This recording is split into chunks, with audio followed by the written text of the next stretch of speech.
So interpretation is about a lot of things, but one of the things it is not about is about sterility and about delivering the same thing every day, day in, day out, without any inspired learning or enthusiasm. So it's not sterile. It's about the person that's delivering that material to those clients, and your style comes out as very important.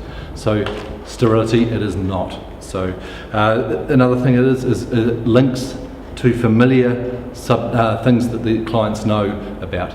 Familiarity links onto the new material that you're telling them, and when they pull those things together, then their knowledge grows, and it gives them something to link to. So if you might, for example, say, hey, are you guys familiar with this? And they might go, yeah, okay, I understand this. Okay, well, this is a little bit like that, and this is how it works. So linking it to stuff that they know already. You also want to provoke a response from your clients. So it's not all about you speaking and your clients sitting back and listening the whole time. You want to get them asking questions. You might want them to touch something. You might want them to smell something, or interact with it, whatever. Interpretation is a broad thing. Sometimes it's in museums and it's a display or something that people are reading. But if you're talking about that verbal one-on-one interpretation, you want to provoke a response. Sometimes it's an emotional response. Sometimes it's just a reaction to something when you reveal the true meaning behind something, or another meaning perhaps behind something. Okay, so you're trying to get that response from them.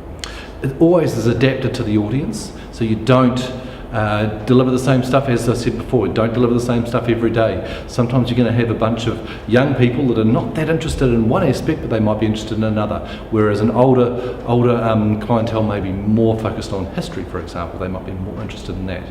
So adapting to your audience, and that can also come with things like speaking louder to people that are a bit older. Some of them might be hard of hearing, but they may not want to speak up about it, and also the obvious language barriers that you might come across.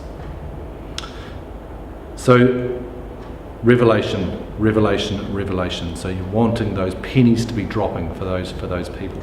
You don't want them to be hearing stuff they've heard before, or kind of looking out the window and thinking, oh, this is I know all this stuff, and it's not about having lots of information. It's about looking inside that information, bringing it to life, and giving them revelation.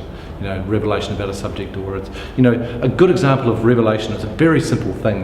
Is you're talking about a particular plant, and that plant is the rata tree, for example, Pohutakawa in New Zealand. The very famous tree. How many people know that that's actually a close relative of the eucalyptus tree? So for the Australians, you talk about eucalyptus, all of a sudden it's like, and it's linking to something that they know, and it's giving it context. So, okay, so that's that family of trees. Okay, I get it. Then they think about the flowers, and the flowers look similar, and and the characteristics of those trees. It's like, okay, I get it now. So, revelation, pennies dropping. That's what you're looking at.